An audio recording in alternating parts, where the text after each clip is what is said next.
Hello, everyone. Welcome to Organize, Leave, or Thrive, Surviving the Neoliberal University. My name is Gina Petnito, and I am a retired academic who now runs two businesses, Writing Your Way, which is a full-service writing mentoring program focusing on nonfiction, but I do help people with fiction, and Academic Women Reclaim Your Power, which is a program that is designed to help academic women deal with and survive job precarity. So what we're going to do is we're going to start Organize, Leave, or Thrive right with the welcome slide and sit back, relax, and enjoy the presentation. It will take about an hour. Welcome everyone to the very first Academic Women Reclaim Your Power public talk. And it's entitled Organize, Leave, or Thrive, Surviving the Neoliberal University. I have two panelists, Dr. Anthony Rickert. He is a professor of mathematics at the University of Alaska at Fairbanks and also the lead negotiator for his union, United Academics. And Sam, and let me just say your name again, Sam Jazeski. My goodness, I was just practicing it. Sam, can you help me with your last name? Yes, it's Jaroszewski. Jaroszewski. Yeah, and then I originally pronounced it Jaroszewski. Okay, so Sam is a person that Sam, do you have a PhD in sociology? That's correct. Yeah. Sam, I found through a person who I know on a sociology board who invited me to a Slack channel called the Sociology of Digital Things. And Sam just impressed me right from the outset. And I invited Sam to come to this talk to talk about getting a job outside of academia. And so I'm just so happy that she agreed. I want to do just some preliminary introductory remarks. I just did a brief search on what's going on with academic women today. And I found a very recent study that was published by the AAUP, that's the Association of Academic University Professionals, published in December 20th, but from 2018 data. I couldn't find any data on non-binary people. It's all on women and minorities. But it's very important because this is pre-COVID information. The good news is that numbers of women in academia has increased, but the bad news is the number of women in part-time positions, like what Kate was talking to us about earlier, has also increased. And we now have 53.8% of faculty that are part-time, faculty women that are part-time, that is over half. Okay? Percentage of women by rank, I decided to do these little bar charts that you could see very easily that promotion to full professor is lagging with academic women. This has been a trend for quite a long time. I don't know who are these people that are making $107,000. These are averages. Maybe there's a few faculty that are making in the millions, but regardless, that women's salaries are lagging behind. African-American Black people are 13% of the population. Only 6% hold full-time faculty positions, and Latinx people, 18% of the population, and only 5% hold full-time faculty positions. So what does this all reveal? The old adage from second wave feminism, the personal is political. I'm a sociologist. Structural trends point to structural problems. Sociologists study structure. It is well known that academia was not created for women. But that's not what I'm going to be talking about.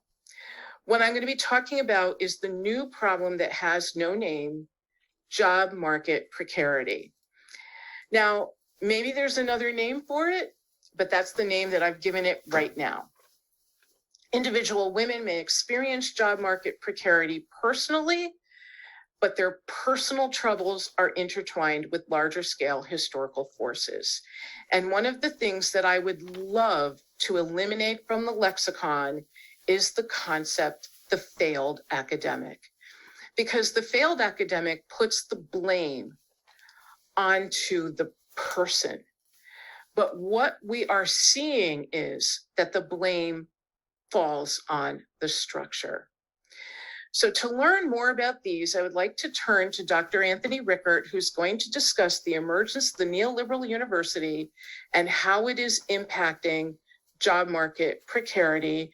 And I am going to stop my share and go back to the full screen. Okay, everybody can see Tony? So go ahead, Tony. Go ahead. Okay. So thank you, Gina. Just a little more background about myself. So as Gina mentioned, I'm a professor of mathematics education here at the University of Alaska Fairbanks. I am in my 29th year, and I am a tenured full professor. I've been here at UAF for 19 years. My first institution, Alma College, which is where I met Gina. We both did time at Alma College. I was there for 10 years, and I was a tenured associate professor there. So I am one of these people who has been privileged and lucky to be in academia as a full-time person with job security. But that's beginning to change, and I'll talk about that a little more in a bit. So I also, as well as being a faculty member, I have also served as a department chair. I served as a department chair for 3 years at Alma College, and I served a 4-year stint as department chair here at UAF. The Mathematics and Statistics Department is about 20 full-time people, and then additional folks who are part-time colleagues, and then student employees and so forth, graduate TAs. And I did that for a total of 5 years, a 4-year stint, and then I stepped in as interim chair for a year. One of the other things, though, that is really important for me is that a little over a decade ago, I became very involved with my union.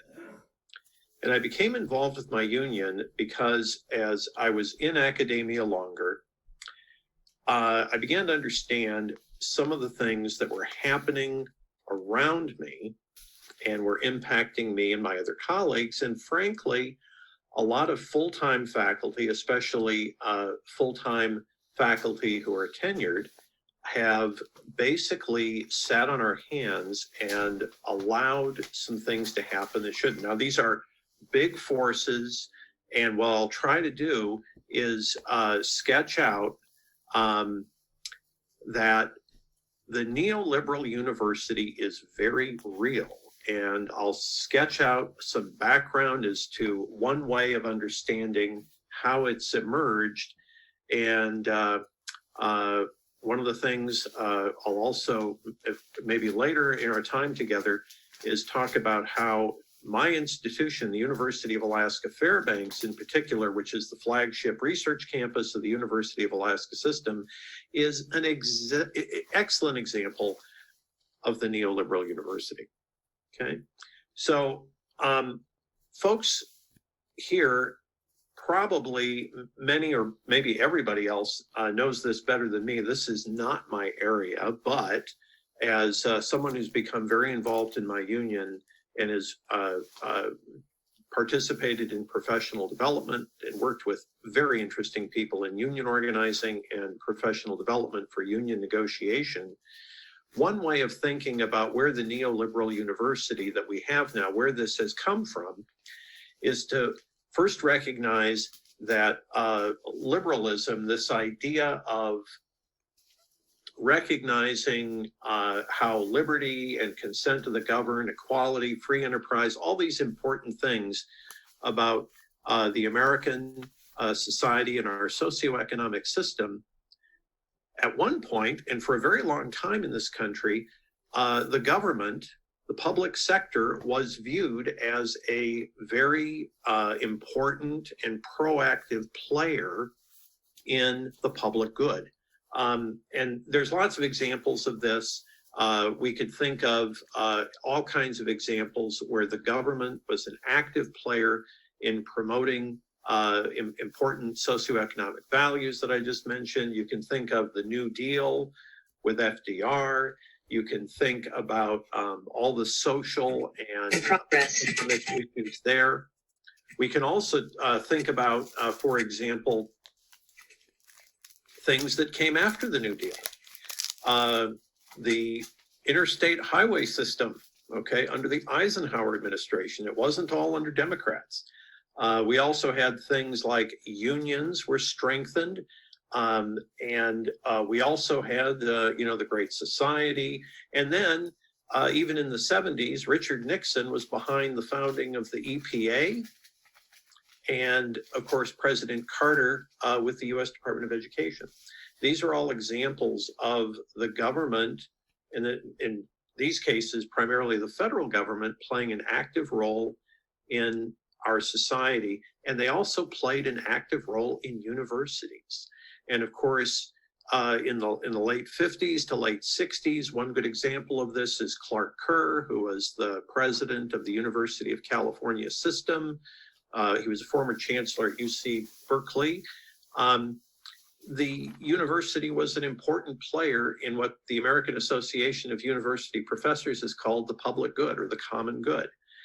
And in general, higher education participated in this. And this, of course, also coincided with a period where the vast majority of university faculty and college faculty were full-time and on the tenure track, okay? In fact, if you go back to the days of, say, Clark Kerr, things have now flipped. We've gone from majority full-time tenured or tenure track and a small group of faculty who are part-time to the reverse. So why has that happened? One way of understanding this is to think back to the early 1980s, about 40 years ago, when President Ronald Reagan fired the air traffic controllers, okay? That happened in 81. Some of us are old enough to remember that, okay? Now, what that did, look at, of course, understanding that now, basically the air traffic controllers, you can argue about whether what they did was smart or what, but the idea was Reagan fired them when they struck, and it worked. It worked in the sense that this was a demonstration that unions could be beaten. It was noted to the point where within 2 years, there were case studies at Harvard Business School about what Reagan did and how this worked and how you could bust a union, okay? And that, along with one of Ronald Reagan's peers on the other side of the Atlantic, Margaret Thatcher, and there were similar things going on in the United Kingdom, where unions were weakened and where unions were basically, there was a demonstration that you don't have to negotiate with these unions. You can just, refuse to. So what happened then is this is where we would say where I would say the neoliberal university began to take form. So the new liberalism, it's not the government that's an active force, it's the free market. So neoliberalism, a generally accepted definition of that is neoliberalism involves the free market or competition as being the ultimate arbiter. And I'm sorry to say that just about everybody bought into this. So you start hearing in the Reagan years here in the United States, liberalism becomes a dirty word. And then we have folks adopting this. This is bipartisan, unfortunately. So we have Bill Clinton with the end of big government. Some of us are old enough to remember that. And we have to have market reforms and competition, dismantling some of the public sector safety net. And then you move into even the Obama years, where the Affordable Care Act has big elements of neoliberalism in it. We didn't have a single payer system under the Affordable Care Act. Obamacare has a marketplace where you can, different private insurers compete. So this idea of competition and the free market bubbling up, guess what? It's washed up on the shores of the university. And it started in the 80s and has continued. And so now we have the neoliberal university where market forces, competition, customer service, these are all important things. These are the things that are most important. At my university, perhaps at others that who are here have heard this too, we hear things like performance-based budgeting. Okay. We also hear things all the time about workforce development. We have people at my university and in my university system, we have people running the university who have never been in academia. We have a former governor who is just appointed chancellor as one of our 3 major campuses. And this is not uncommon, by the way. We also have somebody who was basically, in fact, we haven't had a president of our system who has been an academic in 25 years. They've been ex-military, HR people, and it shows. Okay, so the idea here is that once the university begins to embrace this corporatization or neoliberalism, where competition, workforce development, all of these economic things with the free market are important, guess what? Corporations, competition, why do you want a bunch of full-time tenured people around whom you can't get rid of easily? You don't. You want to have a precarious contingent workforce that allows you to respond quickly, agilely to the important market forces, the workforce development and all of this stuff. And I hope this kind of makes sense. But what I'm trying to do here in a fairly short period of time, and I'll wind this down for now, unless people have questions, is that the emergence of the neoliberal university, where we have institutions, especially public ones, that used to serve the common good and do this with full-time tenured and tenure-track faculty, has now transformed into this neoliberal or corporate university model where it looks like so many other things. We need to, everything is driven by workforce development and budgets, and state appropriations have declined. And so you bring in business people who know how to run a business to run the university. And here we are. So I'll pause there, Gina. And if you want me to talk about anything else or answer questions, I could certainly do that. Yeah, we'll do question answering at the end. So let me share my screen again as we move to the next section. I don't know what happened to my Zoom here. Okay. Does everybody see my screen, Organize, Leave, or Thrive? Yes. Okay, let me try again. All right, everybody see it? Yes. Okay. So basically, this is the name of this thing in this talk. In the wake of these very powerful forces, we as faculty have 3 options. Maybe there's more. Let me know what you think. Organize, collectively act to enact positive change. Leave, find a satisfying job outside of academia that will allow you to use your talents and skills. And that's a couple of people here. Or thrive. If you decide to stay, then find ways to thrive.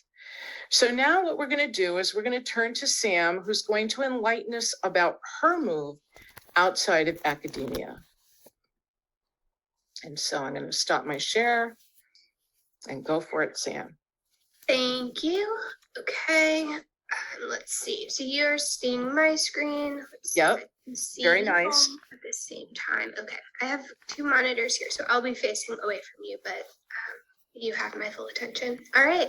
So briefly, I will talk to you a little bit about this theme of tackling precarity head on, which is, a big undertaking for the few minutes we have together. So here's how I'm going to structure it. I'm going to tell you a little bit about me, my career journey, and then focus on strategies for leaving academia if that's the path that you decide to go on. Oh, there's your name. There it is, Sam Jaroszewski. This is a slide I use a lot at work. And so, yes, you are not the first person, Gina, who will struggle with this pronunciation. And so a little bit about me, I'm here in Chicago. I'm a mixed methods sociologist by training. I worked at Yahoo previously, leading UX research across a few different products, mostly in sports, which is what my dissertation research was about. And I'm currently working at Etsy. I have a few what I call guiding principles at work. Again, this is a slide I use often for introduction, but a few of them are just assume I can learn something from everyone I talk to, approach research with a genuine curiosity, and over-index on communication and organization. I would say those first two are things that academics tend to excel at. That last one, maybe not as much, but that is, of course, a muscle we can all flex. Some fun facts about me as a person: I visited all 50 states, including Tony's beautiful Alaska. Yay. And I love to read, which I rekindled after my PhD. So just briefly, a little bit about my career journey. I was an undergrad at the University of North Carolina, where I studied sociology, religion, and women's studies. I transitioned directly to Princeton for a PhD in sociology, and I wrote a dissertation about fantasy sports, and I studied sort of fantasy sports as a social platform. And it was very mixed methods. It was ethnography, it was interviews, and it was statistics, it was surveys. And I really mention that because I hear from a lot of very qualitative researchers who have a hard time imagining that Silicon Valley or the tech industry has a lot of roles for really qualitative researchers. And I think that is a myth that is hard to, that I'm very interested in sort of breaking down that barrier. I interned as an UX researcher at Yahoo, and I converted that to a full-time role eventually, finished my PhD. I converted to full-time when my funding ran out, so I also faced a little bit of precarity, and that was very much a sort of a forced fork in the road for me. And then after 5 years at Yahoo, I've recently transitioned to working at Etsy. A couple of disclaimers here. I am focusing on individual strategies. What I'm going to be talking about today are specific things that folks can do to help set themselves up if leaving is the kind of path that they're interested in taking. Another disclaimer, it's from my perspective, that of an academic sociologist who transitioned to being a tech worker. And I will add that this is my third panel I'm on this week. I talked to a lot of students, especially people who really don't know what those next steps are. So I'm speaking in general terms of things that I've found are common issues. On that note, I'm going to outline 3 common challenges I see, and then we'll talk a little bit about some sort of solutions for those. And then I'll just note, I know this is an individual level set of solutions. I do try to work on both, but again, we're just focusing on that slice here. So 3 key challenges from the academia to industry transition that I see often. I'm going to call this first one pathway awareness. I mentioned a lot of times people who are maybe qualitative researchers feel like they don't know what kinds of jobs exist for people with their skill set or their competencies outside of academia. So really this lack of awareness or familiarity with the different options or paths that are available for folks who have academic training. It's this really intensive research training, right? But what can you do with that besides this setting? That includes things like uncertainty about positioning oneself in a new discipline, because it is, even though you are a methodological expert, it is in a lot of ways and often a new discipline you're entering. So for example, the range of qualitative research roles across a company or an industry often just things that people lack awareness of, right? And so I'll talk a little bit about strategies for learning more there. This one's really, really tricky. I see it a lot, and we talked about it a little bit before the talk started, right? This lack of applied experience. A question that somebody who's hiring a person on the job to do a job is going to ask themselves, is this candidate able to do this job function within the first few weeks? Can they hit the ground running? And so a lot of times we see this mismatch in skills or levels, right? Because at most companies, a job is opened at a specific level. It's, it's junior, it's senior, it's principal, okay? And so if I have a PhD, I sort of am slotted into that senior category.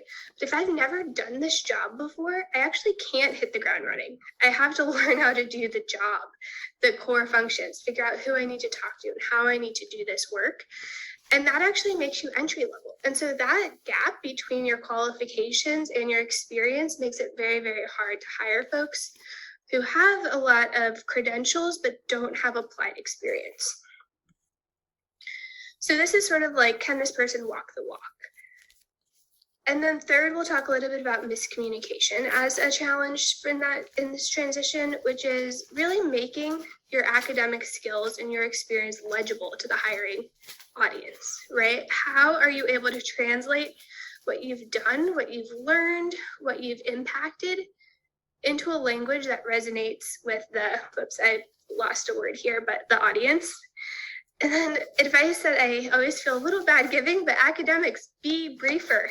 This is something that I run into all the time, and it's really, really tricky. And I have a couple of key strategies that or sort of turns of phrase that I like to use. So if lack of applied experience is kind of being able to walk the walk, then I think of this as being able to talk the talk. All right, I'm gonna have a drink of water. And we'll talk a little bit about transitions or strategies for living academia. We'll talk about this first one, which is this pathway awareness. I want to start with a word of encouragement. You have skills. If this is, a move you're trying to make, you have skills, you have experience, you have expertise. And so those things are probably all in demand, and thinking about how you can help position yourself, I think is just something I want to start by encouraging you to do. In particular, when thinking about your pathway awareness, LinkedIn is your friend. It's free, it's available, and there's so much information there. So one thing I recommend always is approach it as a researcher. Spend a lot of time on LinkedIn reading job descriptions and start broad, right? You can search for specific skills, specific qualifications, PhD in your degree, for example, and then keep notes, right? What are the job titles and the roles that sound interesting to you? Read similar job postings, right? You'll see one and it'll link to others.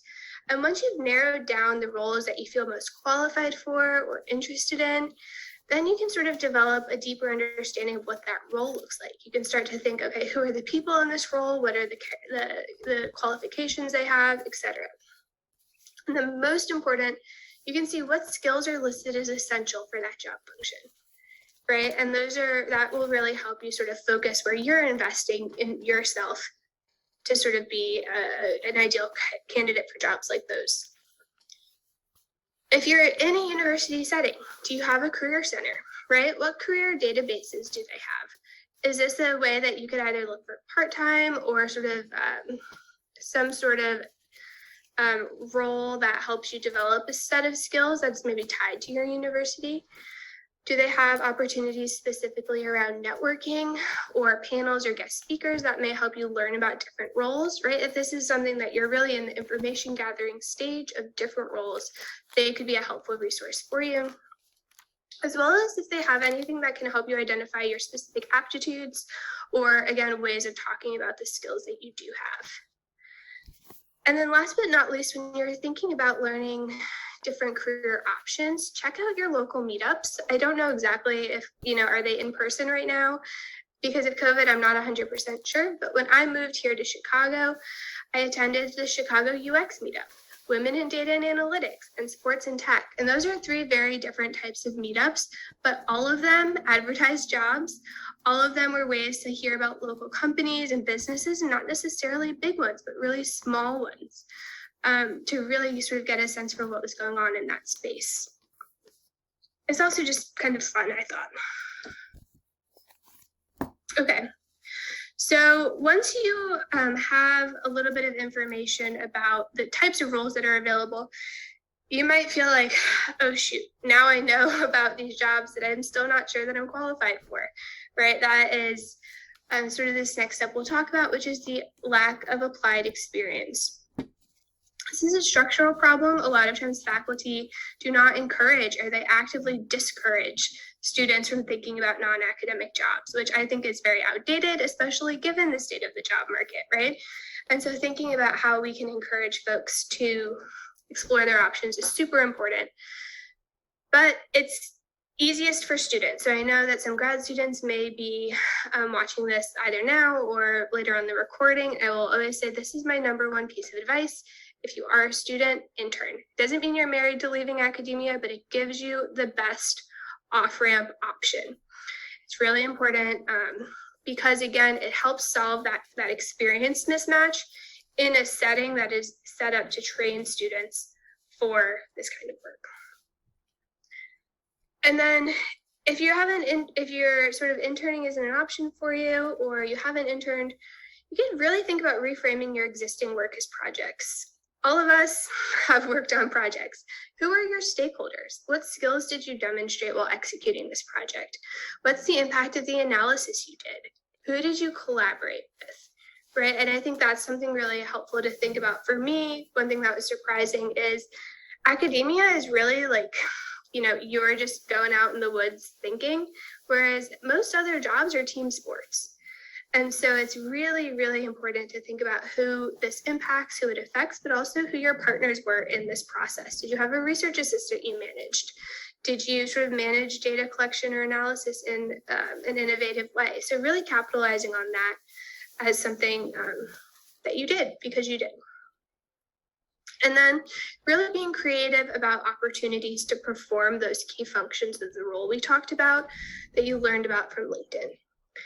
So a few ideas here, just to jot them down, are, again, does your university have a working group for design research?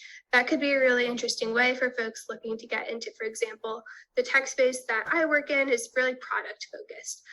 Even if there's not sort of an equivalent academic department, most universities have some kind of student group or sort of center that's doing this type of work. So you could both offer to provide some support as a faculty member, as well as learn alongside these folks. Thinking about groups or organizations that would benefit from the results of your research agenda. I think this is really important. All of our research in theory is doing something practical and impactful for some group.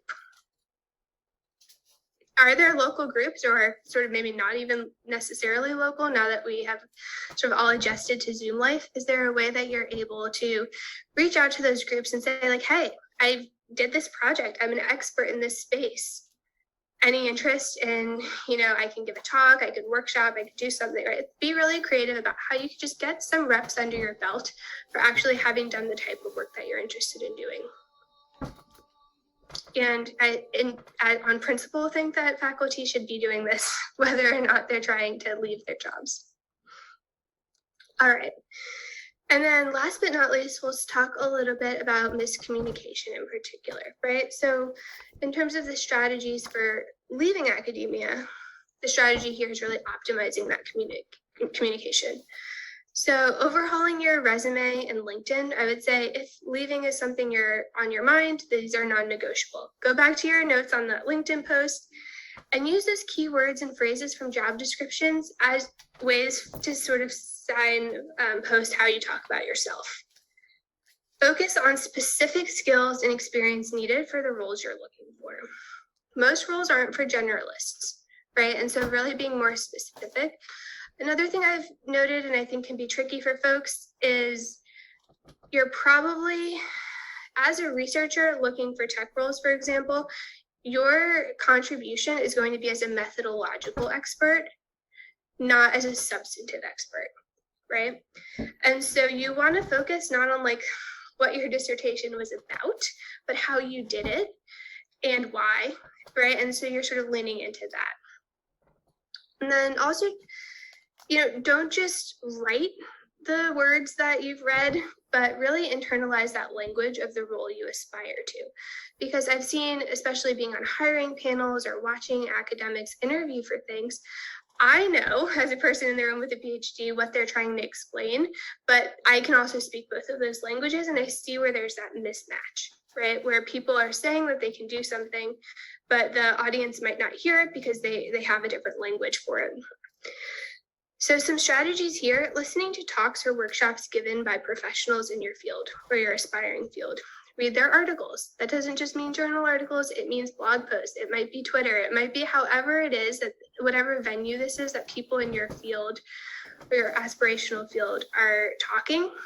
Listen, absorb it, and then try to sort of reflect that back to your audience. Focus on impact, not process. I will say that is some of the best advice I ever got. I think about it every time I put together a slide deck or a report in my day-to-day work, which is that if you're being hired as a PhD or an academic in an organization, they're hiring you to be the expert. They trust your brain. They don't need you to show your work, right? Keep it as an appendix slide, but the real focus for all of these things is going to be the impact of any project that you've done is sort of the value add for you as an employee. And then last but not least, and I mentioned this earlier, less is more. Be brief, be bright, and be gone. That is an actual expression I've heard. Feels a little harsh, so I left the be gone off of the slide. But I will just say the nugget there is focus on the key message. Outside of academia, storytelling and communication are likely core competencies for your job. As a UX researcher, my job is to do the research, but I have impact through giving recommendations. I'm not building software myself.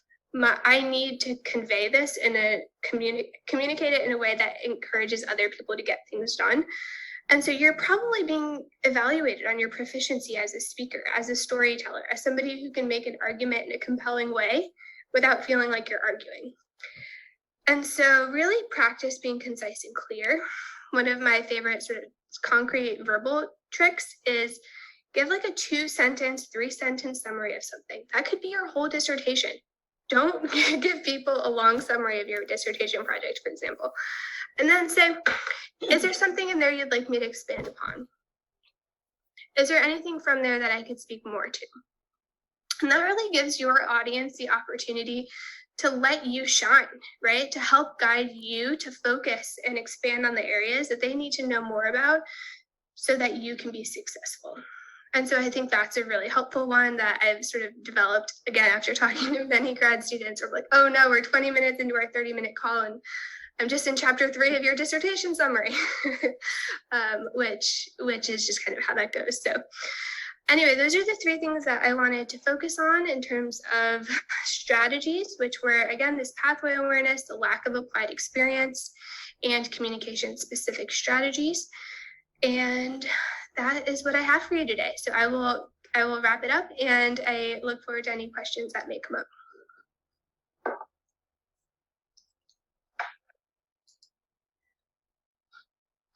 Okay, thank you so much, Sam. That was so excellent. And I am now remembering that I've seen you before at the Midwest Sociological Society meetings.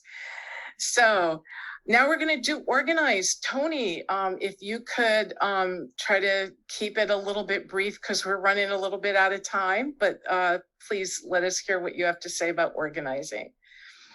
Sure. Thanks, Gina, and thanks, Sam. So one of the things I mentioned earlier was how about a decade ago I got involved with my union. I've been involved, this is the 3rd contract negotiation I've been involved in as chief negotiator. And the reason for that is it became apparent to me that at least for public institutions, if you have a union, the faculty union is perhaps the best way to have an impact on change at your institution because it directly has, within the purview of a collective bargaining agreement, working conditions, okay, wages, benefits, and things like what are our offices like. And some of this gets into the weeds, okay, but I won't do that now. But for the things that are the most precarity, or excuse me, the things that are the most precarious about academia, I think right now, the union for faculty, and by the way, not just full-time faculty, but part-time faculty as well, can have the most direct impact. And what I would say is that for anybody, part-time or full-time faculty at the neoliberal universities that we're in now, if you are able to get involved with your union, do so. Okay, that is the best, I think, best chance we have at a long-term solution and long-term impact at changing the neoliberal university into something that provides a better working and teaching environment for faculty and a better learning environment for students. It's a long-term solution, though. And some public institutions don't have unions, and then private institutions, well, the Supreme Court does, the Supreme Court through the Yeshiva decision thinks that at private institutions, faculty are part of the management. That's a whole other bizarre story. But anyway, you can still, though, at a private institution, form what's called an advocacy chapter, and AAUP, the American Association of University Professors, can help you with that in a big way, okay? So I would recommend union organizing or advocacy chapter organizing as a way of improving our conditions of work and life at the neoliberal university going forward. And just a couple of other little plugs. So if you haven't heard of this book and you're interested in collective bargaining, Jane McAlevey, and this is Collective Bargain, Unions Organizing and the Fight for Democracy. She has a PhD. She's also been in the trenches of union organizing. Came out in 2020. It's it's an excellent read. It doesn't focus on academia. It focuses on unions and organizing and the role of unions in democracy. And then one other title I'd recommend, more recent, came out in 2021, Sarah Jaffe's book, Work Won't Love You Back. Okay, it's an excellent read. She's an excellent writer. There is a chapter in here on academia that is extremely good, okay, focusing on precarity. In fact, she might even use the word precarity at some point. That is, and again, there is a chapter in here on academia, but it's about other work as well. So these two books by two outstanding women authors, I've read them both. I read one of them, the Jane McAlevey book, more than once. I recommend those as sources that I think we'd find interesting and it'd be helpful, whether you stay in academia or do something else. So I'll stop there, Gina.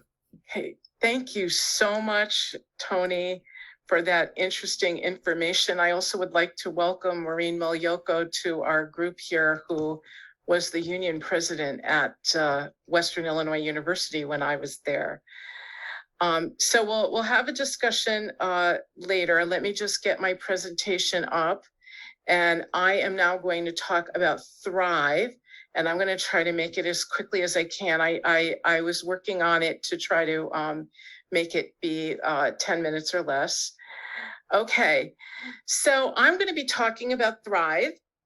And I asked members of my Academic Women Reclaim Your Power group to answer this question. If you could construct an academic job that allows you to thrive, what would it look like? And 12 members said that they wanted a job that promotes work-life balance. And so I said, okay, well, that's what I'm going to focus on, because that is the one that really seems to resonate with people. Now, I got these values from the qualifying questions that people answered when they joined my group. So there's two practical techniques for finding that work-life balance. One is called radical self-care, and the other is find your why. The person who coined the term radical self-care is Audre Lorde. And as far as I know, the person who created Find Your Why was Simon Sinek. And I actually read his book about 3 years ago. Now, both concepts are found in various forms in the world of online entrepreneurship training, and both can be applied to academic women. Now, yes, they're found in various forms in the world of online entrepreneurship trainings, but they're not necessarily attributed to them. So this is going to be very brief. Let's start with Audre Lorde. She came up with this idea of radical self-care as a form of radical self-preservation. Notice that term, preserve yourself. And one of the things that she mentioned, it was basically a quote that I found, is that you can't really go out there and work for others until you preserve yourself. If you keep on giving to others, yourself is eventually going to run dry. So you have to learn how to say no. Now, academic women have been told over and over and over again, you have to say no more often, because academic women are notorious for saying yes. Your department chair comes to you and says, oh, I have this student that needs these 2 more credits to graduate. Will you help her in an independent study? Gratis? Sure.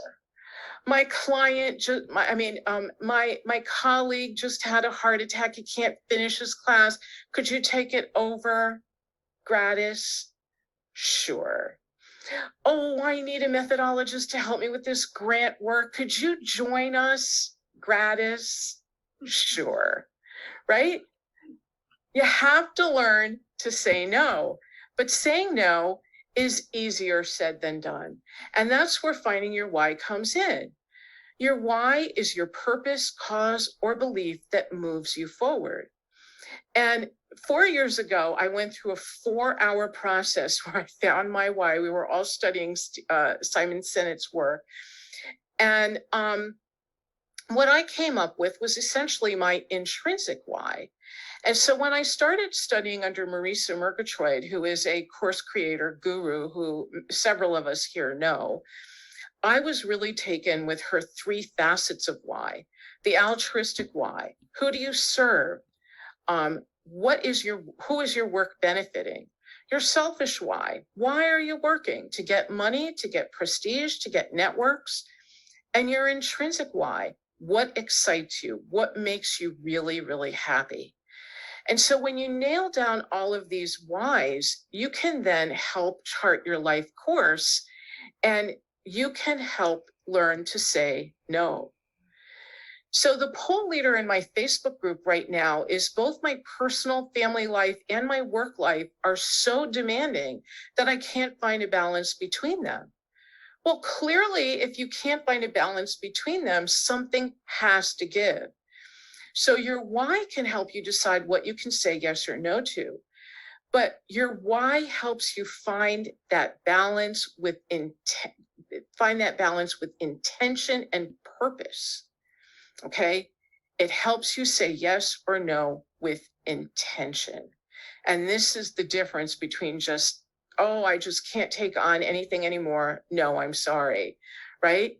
That you are intentionally saying no, because this particular project is not helping you advance your why. Okay, so this is just the beginning. Obviously, all of the talks are brief overviews of ways to organize, ways to leave, ways to thrive. For everyone who registered, I'm going to send a handout that will help you get started on finding your why. I'm going to be hosting additional talks in Academic Women Reclaim Your Power And I hope to have more public talks as well. And this is, if you're not a member of Academic Women Reclaim Your Power, this is the website. But in my handout that I'm going to be giving everybody, there is my website there as well. And so at this point, I look forward to hearing your questions, your comments, and concerns. I can't wait to hear what all of you have to say. So I think, well, people are muted, but let me see if I can unmute all. Anyway, Steve, if you want to talk, can you unmute yourself, or anybody who wants to talk? I have a quick question. Yes, Kate. And it's for Anthony or Tony. The AAUP, is that something, those advocacy groups, is that something that you can do in a state like Virginia that's non-union? Yeah. Absolutely. So aaup.org, okay, again, that's aaup.org. You can look into an advocacy chapter at any institution, okay? There have been examples where advocacy chapters at some public institutions that weren't unionized have grown further and turned into formal collective bargaining chapters. And by the way, advocacy chapters, aaup.org, they can help you with that. And it's not only full-time people, okay? There can be part-time advocacy chapters and unions as well. And in fact, different universities are structured different ways. Here at the University of Alaska, our part-time faculty have their own union. Okay. Nice. Hope that helps. Thanks, Kate. And I have one more question then. Have you Sure. seen any of these books? We've got the Adjunct Underclass. I have heard of them. Okay. Reading I haven't- Adjunct Underclass right now. Really? Great. And then this Great one, book. Reclaiming the Ivory Tower. I've heard of both of them. Okay. I haven't read them yet. I was just, I got them and they're on my list. I just have like 5,000 other things that I'm trying to read. And then this one, all about leaving academia. Yes, that's That one excellent. I I read that. This is That one one good I one. could- That's what I was kind of looking for. I'm like, which out of these three, has anybody read one of them? So I can have one to start. And then I put the others in my wish list. Thank you. So Tony, excuse my voice, but would Kate have to go to AAUP to start her own advocacy group if there isn't one present? Would they help her? They would help, yes. And so this is one of the things that AAUP does. And just as a side note, AAUP, up until about 10 or 15 years ago, didn't really see itself as, bargaining, or it was more like a guild, okay, of ivory tower type people. But boy, they saw the handwriting on the wall. Some would say too late. But anyway, they have an accelerated shift into support of advocacy chapters and collective bargaining. So they have people and staff around the country who can help with putting together an advocacy chapter. Absolutely. I think you have a new job, Kate. Yeah. Any other questions? I know Emma left. Maureen, do you have anything to say about union organizing? Unmute yourself. I pushed unmute. Yeah, you're unmuted now. Okay. Unions can really help women a lot too. When we were negotiating one of our contracts at Western Illinois University, by the way, we set up a salary schedule, a minimum salary schedule. And that was a way to bring up a lot of women who were way behind their peers in terms of their salaries. Because as we all know, women are worked against in all kinds of ways. There's a lot of research that shows that students, when they do evaluations, they tend to rate women lower. And there are all kinds of situations that women run into. So the minimum salary schedule was a great way to bring women up without saying, oh, we're going to do this for women, which of course causes a lot of blowback. So it was something that was really important. It's also interesting that whenever we renegotiate, that's the first thing the administration wants to get rid of, is our minimum salary structure. And that just takes into account years of service, degrees, all of those sorts of things. Also, I think the union's important because it establishes departmental criteria based on what the department decides is really crucial, rather than some external group. And so there's all kinds of ways, I think, in which unions are important, but some of them, the ways in which they help women might not be so obvious. Yeah. Yeah, I remember how the union at Western Illinois University was so helpful to me too. My story is a very common one. I got pregnant. I was so surprised. And then I had to position myself to somehow unify my family. And so the union really helped me with that transition. So there's getting a lot of pushback on me during that time. So any questions for Sam? You have an expert right here. Steve, you have a question for Sam. Go for it. Steve, I think you have to unmute.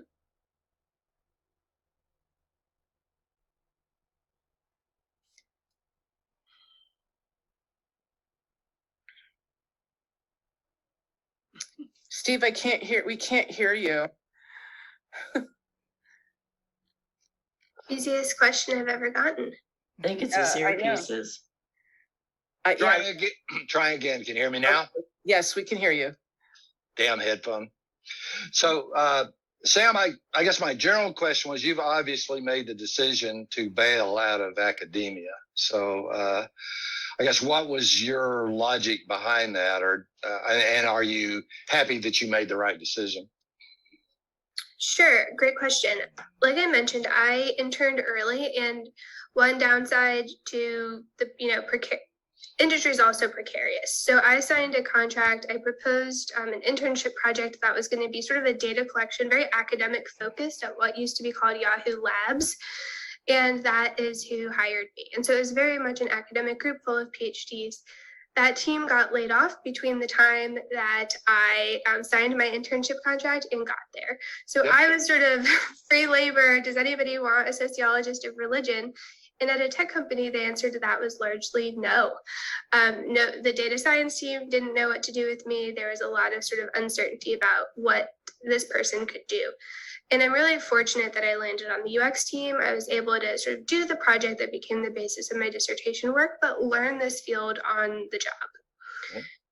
And so I went in without really knowing what to expect, and frankly, without much intention.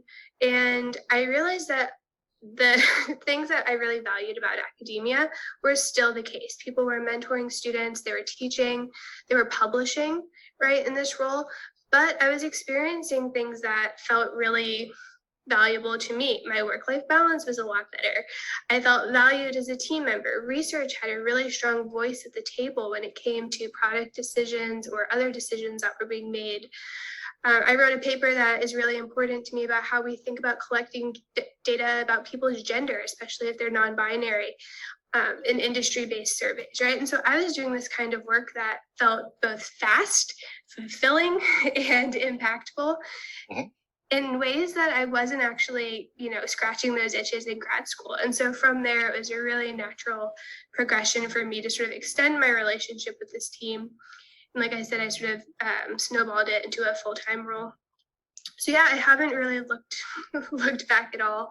And I do my best. I run a mentoring program in that group that Gina mentioned as well. So really thinking about ways that we can help bring other sociologists, especially, into the fold. Yep. Yeah, thank you so much, Sam. Maureen. Yeah, I have a question for Sam. This comes from a former English professor, but I think and also a feminist, but I was at a session one time at Modern Language Association where a group of women scholars really trounced on a presentation by another woman academic because of all the jargon she was using. And they said, feminism is supposed to demystify and make things clearer. In your presentation, you had both of those things. Use the language of the field, which often can be totally incomprehensible to outsiders, and you also said, try to be clear. So I wondered how you've worked out a balance between using enough jargon to make them see that you're an insider, but not too much jargon that turns everybody off. Sure, that's a really great question. And I will start by saying, I think as a sociologist, the way I really thought about it was thinking about, understanding the community you're talking to, speaking to your audience. You could think of it as the difference between writing sort of an academic textbook or article that's more theory-based versus sort of communicating in a popular press or something like that, giving an interview. And so being able to be fluent and at least understanding what are synonyms and then how to best sort of at least make sure that you're not missing the opportunity by understanding what those sort of words are. So for example, ethnography is a method that I'm really highly trained in. That means two different things in academia and industry. And without knowing that, I would have been, kind of saying something that was just being interpreted totally wrong. In academia, an ethnography takes 2 years probably. In industry, it could be a week, it could be 2 days of spend, it could be a visit to somebody's living room, right? And they call that ethnography. And so it's really just calibrating that expectation.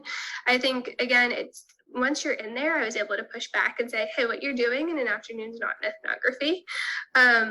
But you have to sort of know what those rules are to be able to break them, I think, is sort of a way that I'd say that. So it is really tricky to navigate. And I think hearing folks talk is the best way to try to get at that.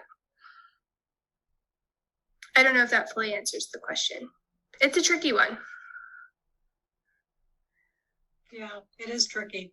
So, Christine or Kate, Colleen, do you guys have questions?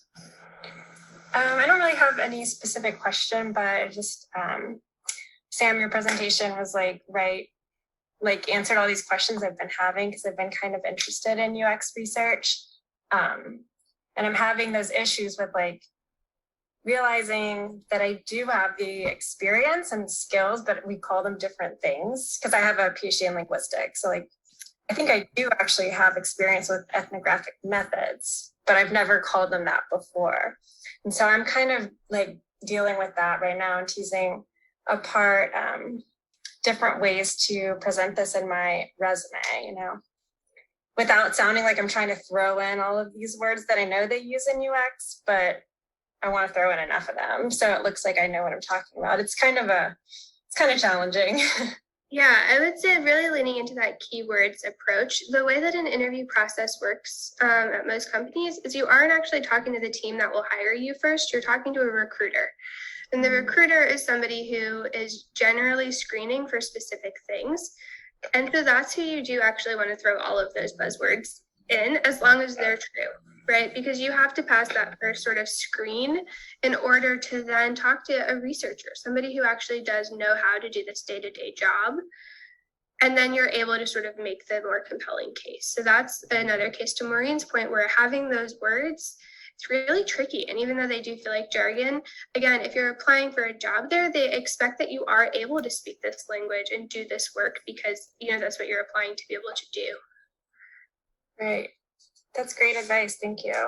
And let me second that because I've been on the hiring process for many different companies usually as a project manager or team lead. But Sam's point is 100% correct. You have to get through the recruiter first. So, and they don't have the in-depth knowledge. They are buzzword driven. So you actually want to load your resume up, and they're just going through a checklist. And then the process is, say I give them a spec. Okay, I need this team member. Here would be the qualifications. But then they're going to buzzword the hell out of it and send me, 2 to 4 to 5 resumes, and I go, looks good on paper, never in a million years, looks good on paper, and then they tee up an interview. So in that interview with the folks you would actually be working for is where you want to, I'd say, tone it down. You know, that's where the balance is really important, where you're, excuse me,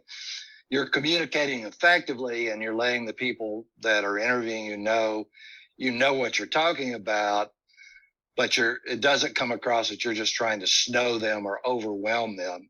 Does that make sense? Okay. Yeah. Okay, well, we have reached our time. I just wanted to end by saying that somebody who asked for the recording is busy snoozing over in Australia. And she worked with my handout that I gave her, and she was able to work with her employer to help her actually have a better working experience. And I was just so heartened by this. So I hope that you guys enjoy the handout that I give you. And I really want to thank everybody for coming, especially Tony and Sam for putting this all together. And I hope that you found it beneficial. And let's just give everybody some applause. Yay. Okay, so everybody, thank you very much. And I have a random thing to add to your thing is that when you're doing the interviews and they're asking you those questions, they're really sometimes they have a rubric. Like, so they're not, when they're writing things down, they're not necessarily writing all the wisdom and the depth that you're sharing. They're writing whether or not you gave a specific know, situation, and if you told them the action that you took and what the results were. They're looking for that specificity in the interview committees. When they use the interview committees that aren't the people that actually hire you, they're basically, it's like, can you follow instructions when you weren't given the instructions? Yeah. Yeah, it's all about keywords. Yeah, thank you so much for that. That helps a lot. Okay, Christine, I'm so glad you came. Thanks for having us. It was really helpful. Thank you very much, and have a great day. Thank you. It's so nice meeting you, Kate. No problem. I've got my membership services at aaup.org email in the works right now, so I can connect with them, find out what I need to know, and then make the membership leap once I get some more information. Thank you very much, and have a great day. Thanks, Kate. And Maureen, I remember us doing the Take Back the Night rallies with my son in his little stroller. And I remember us chanting, "Feminist Moms Unite, Take Back the Night." Great rhyme. Yeah, now my son's a junior at Northwestern. Wow. See you later, Tony. Bye. Okay, bye-bye. Okay, I'm stopping the recording. So I'm so happy that you came to our talk, or you listened on the recording, Organize, Leave, or Thrive, Surviving the Neoliberal University. I really hope that you got some important information, pertinent information to your situation as an academic woman dealing with job precarity.